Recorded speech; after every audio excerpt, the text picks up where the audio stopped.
Welcome back to Gardeners Cottage in Blakeney, and I'm just going to take you on a little tour of the cottage garden in winter as it starts to wake up. It really feels like spring here today. The birds are singing and lots of things are coming back to life. Anyway, I thought I'd also show you the little changes that we've made. Let me just pull out. So we're going from the front door, we're going round to the back garden. So this has been something we've done this year. We've fully enclosed the back garden. The whole garden is fully enclosed because we have off-road parking, and the parking is also enclosed, but we've added this extra gate and fence here so that now the back garden has been separated from the front garden. And then there's also a little courtyard garden that we've also enclosed. So there's now 3 separate fully enclosed gardens at the cottage. The reason we did this is we've actually got 2 puppies at the moment, and we found it's nice to be able to put them out into a confined area and know that they'll stay there. Anyway, I'm going to take you through the little pedestrian gate here into the cottage garden. So this is the back garden. This is the south-facing garden of the cottage. And the puppies absolutely love to have a run around in here. Also, if you've got young children, having this area enclosed means you can keep it much easier to keep an eye on them. So, for example, if you're sat at this patio table, they can't go anywhere. The dogs, the puppies, and the children are all enclosed in the back garden where you can see them, which means they're not running around the back of the house. So we just felt it was a big improvement to the garden. Anyway. So last year we made the patio in the cottage garden much larger, and we put in this big metal patio table. Thank you for somebody for suggesting that. It was a really good decision. In fact, we're now looking for another one. We like it so much. We're thinking we'll put another one over there because that's quite a big area. So we'll have 2 enormous tables. So this is the patio area. What's happening here? You can see lots of things over winter. They haven't gone underground this year. And look at these agapanthus coming back into growth. And this is a wonderful little daisy here, and this is shooting away. I probably need to do a little bit of tidying up actually and collect the dead leaves up. This thing's come through winter really well. I can never remember the name of this. It is a hardy perennial, and it has the most wonderful daisy-like flowers from sort of spring right through into late autumn. The fig tree is looking okay. It's had a bit of a prune. We may need to give it a more radical prune this year, but we're debating that at the moment because we love the fig tree. The leaves are so beautiful. So what else is happening? Let's have a look. Golly, can you believe it? Why is the rosemary flowering in January? That's a little odd. I wonder if this rosemary is ready for a good hackback. It is enormous. It shows you what a sheltered cottage garden this is, the fact that is flowering in January. Looks like one of the dogs has left to chew. What's happening over here? Again, this little daisy. Look at that, it's growing really well. We've got a hellebore here in full flower. It's nice this time of year because you don't need to worry about watering. The jobs that I need to do this week, I need to cut these Japanese anemones back because you can see they're coming back into growth now. Let's just zoom in, and they'd really, whoops, I've gone too far. They'd really benefit, I think, from a tidy up. Just come out a little bit, there we go. You can see the spent stalks on there need cutting out, and just leave the fresh, less growth in because they'll flower on the new growth this year. What else is going on? The puppies have been digging. I think they've been digging some of my plants up here. We've got some springballs coming through. Last year we bought a big sack of white narcissi. Don't know if you can see them. Let me just zoom in. And we planted them in a row along here with some alliums. We did a mixed planting, I think, if my memory serves me right, of narcissi and alliums. So really looking forward to seeing what they do like this year. I think they went in quite late. We did get some flower last year, but hopefully this year will be even better. Look at this. How amazing is this in January? This is such a good rose. I'm trying to remember which variety of rose it is. I don't think it has a label on it. If you know, let me know. It could be Durham Massey, I'm not sure. It was probably purchased locally, or it could be a David Austin rose, but isn't that amazing? Let me just give it a sniff, see if it's scented. No, there's no scent to it, whether that's just because of the time of year, but it is incredible, isn't it? What else is going on in here? More hellebores. This is a sort of wild hellebore that was here when we we purchased the property and sort of self-seeds itself all around the garden. Another of these little daisies here. I love these little things. I don't know what, I can't remember the name of them, but they've become quite popular. They have the most beautiful little white flowers, and they flower for a really extended period. And if you're really lucky, I thought I'd got one, which is what we're hoping will happen. They will self-seed into gravel between sort of stones. I went to Somerleyton Hall a couple of years ago, and they're seeded everywhere there. That's what inspired me to plant them here, because this is quite harsh. This soil here is quite poor, and they seem to like that sort of soil. And you can see I've got more bulbs coming up here. It's very exciting. I'm just hoping we don't get snow because they're doing really well at the moment. And I've got this plant coming up here. I can't remember the name of it. It's not, I don't think it's an aconite. Is it a celandine? It could be an aconite. If you know which one it is, let me know in the comments. I've got a couple of roses that I put in pots last year. They're not exactly thriving. I don't know what I've done wrong. I probably need to give them a feed. It is only their first year. Oh dear, I think this is a bit of storm damage here.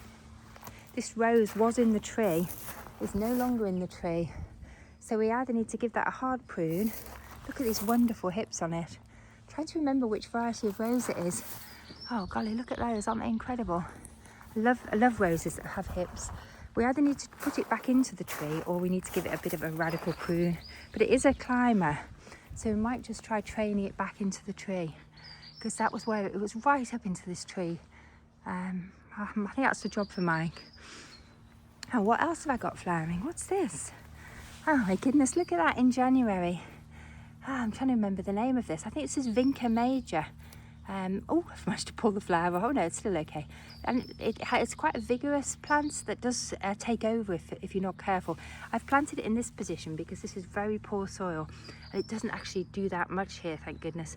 I did make the mistake of planting it in a different part of the garden and it completely took over. I had to take it out because it was a part of the garden where I was growing hollyhocks and it was stopping the hollyhocks growing. Look at that, isn't that amazing? Oh, isn't that a beautiful little sight in January? I love this, it sparks joy in me. I'm not sure what it is. Is it a type of pyracantha? I must have planted it, but I have no idea. It's been here a long time. It may have come with the house because it is quite a big plant, but isn't that colour so joyful in spring, in January rather, we're not even in spring. Oh, I do got some more tidying up to do here. This thing self-seeds, I think it's, what's its name? Is it, it's Old Man's Beard is its common name, but I can't remember what its other name is. It's a yellow loosestrife, I think. Or maybe it's not loosestrife. Let me know in the comments. I can't remember the proper name, but look what I've got going on here. That definitely needs to come out. I don't want that self-seeding. That's a huge type of thistle. So I am going to lose the thistle because they're if you get them on your hands, they're really unpleasant. Again, isn't this an absolutely wonderful sight in January? I gave this a really hard prune back last year. And what I need to do now is I need to come in and I need to take the pieces that are dark green out because I don't want the dark green. I just want the amazing yellow because it's such a splash of gorgeousness in the garden. So I will need to do a little bit of work on that, but it's doing really well since I gave it a radical prune. It was a hard thing to do because it was a huge shrub. If you have a look here, you can see it was a massive shrub, but actually it lets so much more light into the house and into the garden. Because look at that, that's the sun coming in and it was blocking the sun from going into the house. Another problem I've got here, this is not supposed to be yellow. Although it is spectacular, it's a bay tree. What have I done wrong? I've tried feeding it. What do I need to give it? Why is it yellow? I've moved it into the sun because it was in the shade and it wasn't doing very well. Please let me know if you know what I've done wrong with my bay tree. Another rose here in a pot. So actually these are shooting. They're not looking too bad. I may give them a bit of a liquid feed since they're starting to come into growth. And let's see what else is going on. Not a lot in here. I need to come in and do a bit of weeding. Again, this is very poor soil, so there's not a lot going on in this part of the garden. So we come around the corner. Again, you can see my lovely fence and my gate. Really excited about that and looking forward to seeing it as a planting opportunity, actually. I think I need to get something growing along the fence.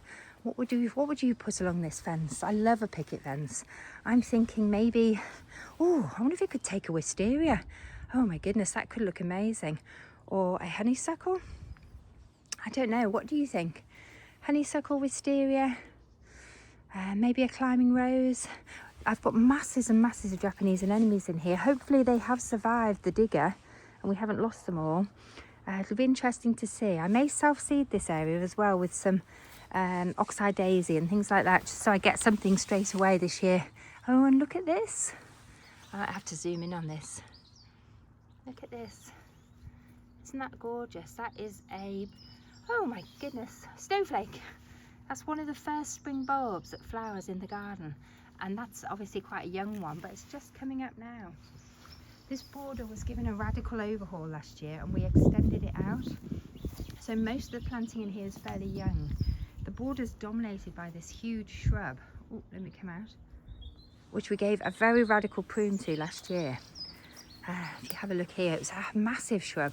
And in fact, I think we should have been more radical. I think we should have taken it down to the ground or even maybe dug it out because it is quite a dominant feature in that border. And I actually want this to be more of a herbaceous border with perennials, things that flower and then things that go down like this, because I don't really need that structure there.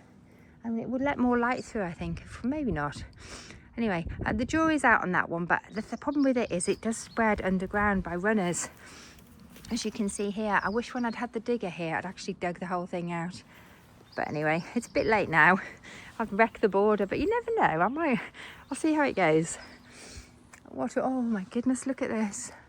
What is this up here? Can I zoom in on it? It's amazing, isn't it, what is growing in the garden at this time of year. It's not a very good, I'm not getting very, oh, let's pull it down, that's better. Okay, what is this? Is this a viburnum?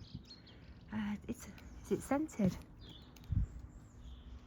Oh, it's got the most sorry about that, it's got the most glorious scent. I'm trying to get a really good view of it, it's quite difficult. It's got these lovely pink flowers. It's a wonderful plant. I wouldn't mind that spreading by runners. Have I got any more of it? The trouble is, it's been actually, what we need to do is it's got this massive mature ivy in it. We need to get the ivy out. The ivy flowered beautifully and it's really good for the butterflies, but it is smothering the other plants. So I think we need to be quite radical with the ivy this year. I'll let the ivy over here keep going, because unless you have a mature ivy like this, you don't get the blue butterflies. The blue butterflies in our garden, I think they only live on a mature ivy. That's their source of food, is the flowers. And we have an incredible amount of ivy in this garden growing into these trees. We are gradually reducing the ivy because it does smother them. What else is going on? There's not much going on back here. This is a bit of a wildflower area in the garden, but it's unfortunately dominated by this one flower, which is called something William. It's something that grows along the North Norfolk coast a lot. Has the most enormous flowers. And I made the mistake a couple of years ago because it looks spectacular of letting it flower and seed, and now it's everywhere. So I'm gradually going to work on reducing this because I would like a bit more of a mixture of wildflowers. I need to get it out from here because it's actually smothering my bulbs that I've got coming up here. And I don't know where my snowdrops are. Golly. And my cyclamen, they're getting smothered as well. God, there's so many jobs to do this weekend. Thank goodness we've got nice weather. There's quite a lot of tidying up to do in here. In the storm, lots of these palm leaves come down. We had quite a lot of storms, and these palm leaves come down out the palm tree. It sort of gives it a clean out, but then they don't really compost. They're quite good if you bind them up and use them to start fires with. So I think I'm going to collect them and bind them up in the garage in little bundles as firelighters. There's so many come down. Oh my goodness. I tidied them up only probably a month ago and there's masses more come down. Oh, I can hear chickens. The neighbours have got chickens. Wow, what's going on over here? Oh, the snowdrops. Here are some snowdrops. The snowdrops in the garden are quite late this year. I think it's because they're in the shade here. There's the one that if there was any in the sun, they would probably be further on. What else have I got going on under here? Lots of cyclamen, but I think they were the autumn flowering ones, so they're not doing much now. But I do have some little snowdrops coming through, which is nice to see. But the cyclamen are not looking particularly good at the moment. Again, I need to tidy up in this border because I've got honesty seeds and I need to spread them around the garden now because they've sort of gone past their best. And this tree might need cutting up a little bit just to let more light through to the ground. It's a weeping pear. I'll just pull back so you can get a view. Actually, it is blocking the sunlight. If we took that tree much higher, we would get so much more light through. Something to think about. But we're back where we started pretty much, aren't we? And the same problem here with this bay tree. So both of my bay trees used to be on my porch and they went yellow. So I thought, but they've been now in the sun for about at least 6 months. They're getting good light here. What is wrong with them? And do I need a specialist feed? Because I'd like my bay trees to go green again, although the yellow is spectacular. It's not supposed to look like that. Oh, the rose has got me. I better not go. I think I've really got to sort this rose out as a matter of urgency because it's actually grabbed hold of me. Oh, that's better. I think I've shown you just about everything. I'm not sure there's anything more to see. Oh, and my breakfast's ready. So I'm off for my breakfast now. I'll just leave you with a little picture, a little view of the sun. Anyway, thank you for joining me on this little January garden tour and seeing the garden coming back to life. If you have any tips of what I could do with my bay trees, please pop them in comments. I'd love to hear from you. If you're enjoying the videos, please like, comment and subscribe. I'll pop a link to how you can book the cottage in the description. Anyway, thank you for watching. Bye for now.